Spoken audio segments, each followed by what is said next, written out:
NEET की तैयारी करने वाले मेरे बहुत सारे बच्चे ये प्रॉब्लम फेस करते हैं। आप बोलते हो कि मैम हमने चैप्टर पढ़ लिया, हमने नोट्स भी बना लिया, मैम रिवीजन भी कर लिया, लेकिन जब हम क्वेश्चंस करने बैठते हैं ना मैम, हमसे क्वेश्चंस सॉल्व नहीं होते, काफ़ी सारे क्वेश्चंस हमारे गलत हो जाते हैं। What is the reason behind this बच्चे? जब आप कोई भी चैप्टर पढ़ते हैं, जब आप कोई भी टॉपिक पढ़ते हैं, तो आप इस माइंडसेट के साथ पढ़ते हो कि मुझे इसका कॉन्सेप्ट समझ में आ जाए, मुझे ये याद हो जाए, जिसमें कोई गलत नहीं है। लेकिन आप एक चीज़ भूल रहे हैं, one thing is missing from your preparation, and that is जब भी आप कोई चैप्टर पढ़ रहे हो, जब भी आप कोई टॉपिक पढ़ रहे हो, तो उसको इस तरह से पढ़ना है कि जैसे आप एग्जामिनर हो। उसको इस तरह से पढ़ना है कि इसमें से कैसे क्वेश्चंस को हम एक्सट्रैक्ट कर सकते हैं, कैसे क्वेश्चंस बनाया जा सकते हैं इस लाइन से, इस पैराग्राफ से। नाउ दूसरी चीज, अब जब आप सोचोगे तो ये बोलोगे कि मैम हमें कैसे पता चलेगा कि कैसे क्वेश्चंस बना सकते हैं, किस तरह से क्वेश्चंस एक्सट्रैक्ट करे जा सकते हैं। Don't worry, I am here for that. I am doctor Gargi Singh, your biology educator. And बेटा जी, अभी हाल ही में सीबीएसई ने अपनी गाइडलाइन रिलीज करी, जिसमें उन्होंने बताया कि this is what we are going to use. हम ऐसे अपने मल्टीपल चॉइस क्वेश्चंस बनाने वाले हैं, and this is a known fact कि जो लोग एनटीए में हैं आपके, वो आपके सीबीएसई के साथ एफिलिएटेड है। तो जो ये गाइडलाइन है वही आपका नीट में भी आने वाला है, वही आपका इसी तरह का पैटर्न आपका नीट में भी फॉलो होने वाला है। नाउ व्हाट इज दिस, जरा देखें। ठीक है, चलो इसको देखते हैं हम। अब इन्होंने ना एक पीडीएफ था जिसमें इन्होंने काफ़ी सारे पॉइंट्स को लेके और उनको एक्सप्लेन कर करके विद एग्जाम्पल सारी बातें बताई हुई हैं। मैं आपको हर एक चीज़ को कंसाइज वे में बता देती हूँ कि what are they talking about, ये किस चीज़ की बात कर रहे हैं। देखो, इन्होंने बोला कि एक गुड क्वेश्चन होता है। क्या होता है एक गुड क्वेश्चन?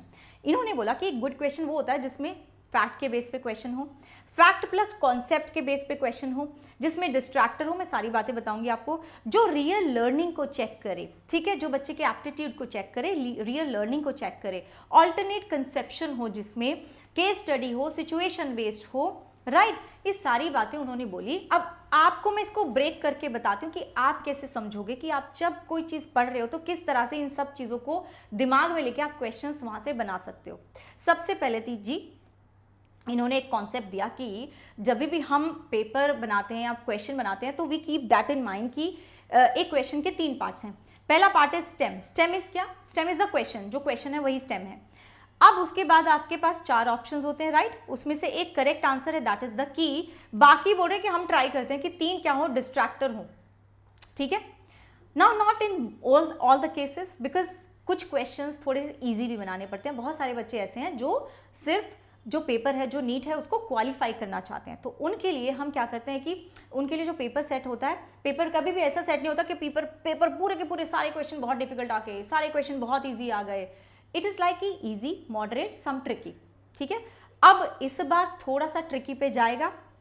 ठीक है, क्योंकि भाई जो पाप इस बार करे हैं वो पाप को थोड़ा धोना पड़ेगा, राइट। ओके, तो पहला जो मैं आपको एग्जाम्पल देने वाली हूँ, I have my own questions, जिसके बेसिस पे मैं आपको थोड़ा एग्जाम्पल देके बताना चाहती हूँ कि इस तरीके से आपको थोड़ा अपनी पढ़ाई करनी है। तो फैक्ट बेस्ड, जैसे कि which factor is use to deliver gene in animal cell. अब वैसे भी तुम एकदम से सोचोगे मैम रेट्रोवायरस होता है, और पहला जो ऑप्शन है वो भी रेट्रोवायरस दिया हुआ है। अब बहुत सारे बच्चे गलती करेंगे जल्दी के उसमें कि भाई अच्छा ठीक है, क्वेश्चन में पूछा कौन सा है एनिमल के लिए वेक्टर, तो रेट्रोवायरस। लेकिन दूसरे ऑप्शन पे देखो बेटा जी, डिसआर्म्ड रेट्रोवायरस दिया हुआ है। कभी भी पूरा क्वेश्चन स्किप नहीं करना है कि भाई पहला ऑप्शन देखा और बाकी देखे नहीं, क्योंकि पहला ऑप्शन तो ठीक लग रहा है तो सारे देखने हैं।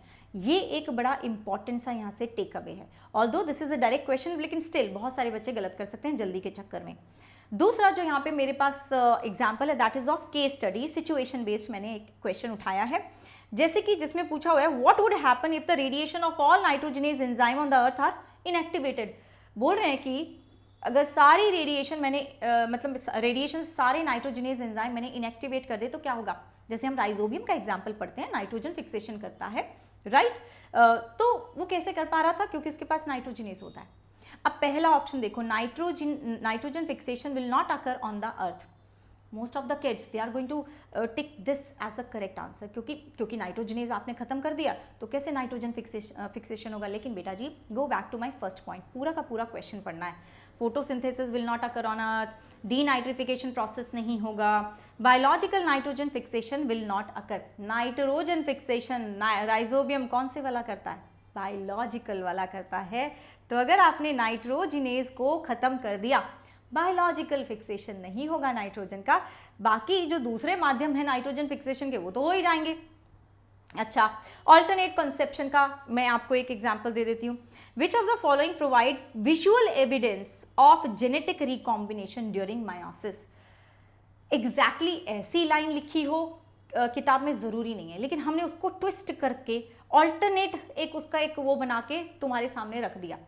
अब सोचो कि ऐसा क्या हो सकता है जिसको देख के विजुअल एविडेंस है, जिसको देख के मुझे लगे कि हाँ भाई जेनेटिक रिकॉम्बिनेशन होता है या फिर क्रॉसिंग ओवर होता है। Is it centromere, is it synaptonemal complex, is it chiasmata, is it haploid nuclei. बहुत सारे बच्चे बोलेंगे मैम हेप्लॉइड न्यूक्लियाई, क्योंकि मायोसिस तो तब हो गया ना, तो फिर मतलब हेप्लॉइड सेल बन गया मतलब मायोसिस हो गया। But I am talking about the visual evidence. ठीक है, किसको मेरे को देख के एकदम लग जाएगा कि हाँ भाई क्रॉसिंग ओवर हो चुका है। सेंट्रोमियर तो नहीं होगा। You can also get confuse between synaptonemal complex and chiasmata. Synaptonemal complex chromosome को पास लेकर आता है, राइट। लेकिन कब होता है प्रूव कि जेनेटिक रिकॉम्बिनेशन हो चुका है? When we start seeing chiasmata. जब हम काइस्मेटा देखने लग जाते हैं जो कि एक्स शेप्ड स्ट्रक्चर्स हैं, वो प्रूव कर देता है कि क्रॉसिंग ओवर हो गया है। नाउ इसमें थोड़ा ऑल्टरनेट कॉन्सेप्शन आपका लग गया। अच्छा, एक और क्वेश्चन देखो, विच of the following is not characteristic of mushroom. अब अपनी उस गाइडलाइन में उन्होंने एक और चीज मेंशन करी थी कि जो क्वेश्चन है उसमें not, never, except for, incorrect, correct, ये वाली क्वेश्चंस भी इंक्लूड होने चाहिए, क्योंकि मोस्ट ऑफ द किड्स भूल जाते हैं कि हमने क्या लिखा है स्टेटमेंट में, करेक्ट लिखा है, इनकरेक्ट लिखा है, एक्सेप्ट लिखा है, नॉट लिखा है, नहीं लिखा है। अब इसी में देख लो कौन सा कैरेक्टरिस्टिक नहीं है मशरूम का। मैं हमेशा बोलती हूँ कि क्वेश्चन में एक कीवर्ड होता है एंड यहाँ पर वो है नॉट। प्रोडक्शन ऑफ बेसिडियोस्पोर्स, यहाँ पे तुम्हें वैसे 2 क्वेश्चंस पूछ लिए इन्होंने। सबसे पहले आप यू विल रिमेंबर कि मशरूम किसको बिलोंग करते हैं। मशरूम बिलोंग टू बेसिडियोमाइसिटीज, तो बेसिडियोस्पोर्स तो बनाएंगे। अब देखो absence of sex organ, basidiomycetes में सेक्स ऑर्गन होते हैं नहीं होते हैं? ये बिल्कुल सही बात है, एब्सेंस है, नहीं होते। Asexual reproduction by sporangiospores, asexual reproduction तो है ही नहीं, और स्पोरेंजियोस्पोर्स से तो यहाँ होता ही नहीं है। वो कहाँ होता है? वो होता है फाइकोमाइसिटीज में। So that is your answer मेरे बच्चों, that is your answer.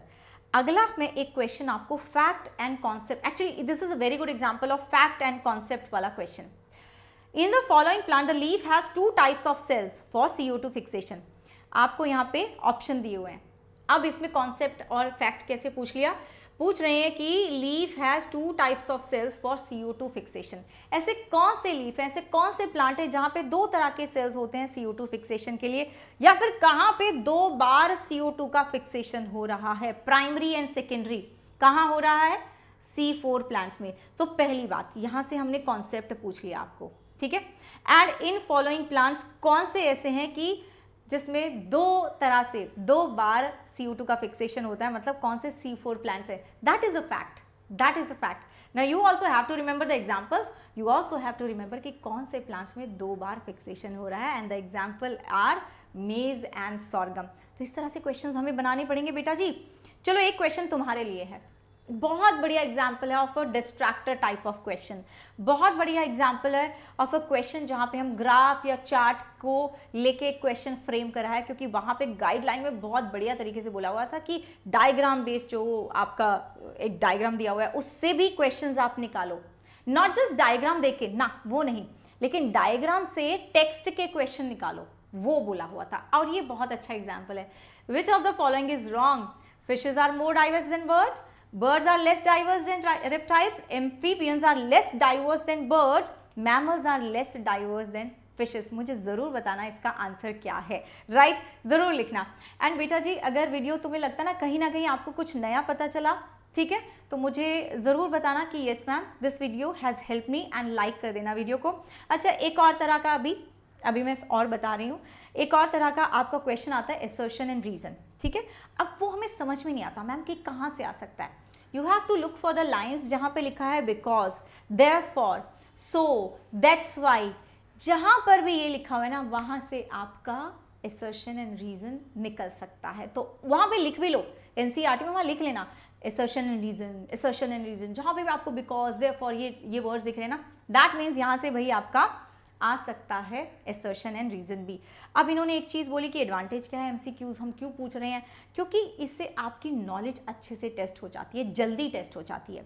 Better content coverage, जैसे कि मैंने बोला ना कि मैं एक ही क्वेश्चन में आपको 3-3 4-4 चीज़ें पूछ सकती हूँ। जैसे मल्टीपल ये जो आपका मैच द कॉलम रहता है, इसमें मैं आपको 4-4 चीज़ें पूछ रही हूँ कि किसको किसके साथ एक कॉलम ए दे दिया, कॉलम बी दे दिया, तो मैं उसमें आपको कितनी सारी इन्फॉर्मेशन पूछ रही हूँ। जैसे मैंने कॉन्सेप्ट और फैक्ट वाला क्वेश्चन बोला था, मैंने उसमें तुम्हें 2-2 चीज़ें पूछ ली। फेयर स्कोरिंग हो जाता है। देखो, फेयर स्कोरिंग का मतलब यह है कि यहाँ पे सिर्फ एक ही करेक्ट आंसर होता है। जब हम कोई ऐसे लिखते हैं, जब हम कोई सब्जेक्टिव पेपर देते हैं, उसमें किसी ने अच्छा लिखा, किसने बहुत अच्छा नहीं लिखा, तो उस बेसिस पे नंबर आते हैं। यहाँ पे क्या है, सही है तो भाई तुम्हें 4 नंबर मिल गए, गलत है तो -1 हो जाएगा, तो इसलिए फेयर स्कोरिंग है। देन दूसरी बात इन्होंने ये भी बोली कि डिसएडवांटेज क्या है MCQs का, दैट इज नेगेटिव मार्किंग, क्योंकि नेगेटिव मार्किंग होती है। Now you have to be very careful बेटा जी, कि आप जब अपना पेपर करते हो ना, जब तक आप पूरे कॉन्फिडेंट ना हो कि यहाँ इसका आंसर यही है, तब तक उसको सर्कल नहीं करना है, टिक नहीं करना है, बबल नहीं करना है। ये सबसे बड़ी बेवकूफ़ी होती है। हम चले तो होते हैं 4 नंबर ले लें, लेकिन -1 हो जाता है तो 4 नंबर तो गए, -1 हो गया, 5 चले गए एक तरह से आपके नंबर। थोड़ा टाइम कंज्यूमिंग हो जाता है। कब? जब हम एक क्वेश्चन पे अड़ जाते हैं कि नहीं बस आने वाला है मुझे इसका आंसर, होता है ना ये, बस आ ही जाएगा, तो वो नहीं करना है। जब लगता है ना कि मुझे अभी नहीं आ रहा है इसका आंसर, उसको उस टाइम के लिए स्किप कर दो, go back, then you can come back and then you can solve it later, लेकिन अटके मत रहो, इसलिए टाइम कंज्यूमिंग भी हो जाता है। ठीक है जी। अब अगर तुम ये चाहते हो कि मैम ऐसा मतलब अपने से नहीं हो पाता, तो मेरे साथ आके तुम, मैं YT पे पढ़ा रही हूँ, मेरी अच्छी सीरीज़ चल रही है जहाँ पे हम इस तरीके से ही पढ़ते हैं कि कहाँ से किस तरह के क्वेश्चंस आ जाते हैं, और फिर मैं थ्योरी भी करवा रही हूँ, उसके बाद मैं क्वेश्चन प्रैक्टिस भी कराती हूँ। जैसे कि कल मैं 11 बजे आपकी क्वेश्चन प्रैक्टिस कराने वाली हूँ बायोटेक्नोलॉजी की, तो उसको ज़रूर अटेंड करना, इसी चैनल पर होने वाला है।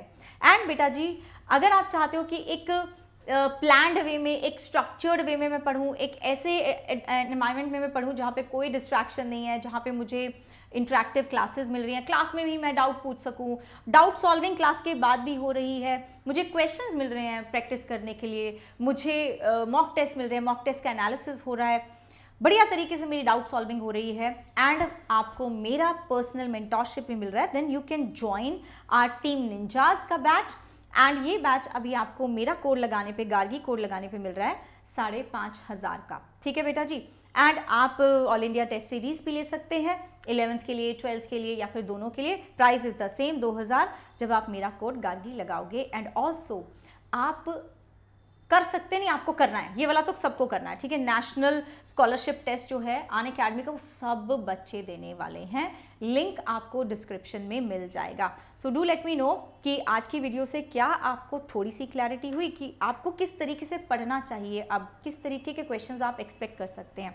राइट बच्चों, so this was about it and I will see you in the next one. Bye bye, take care.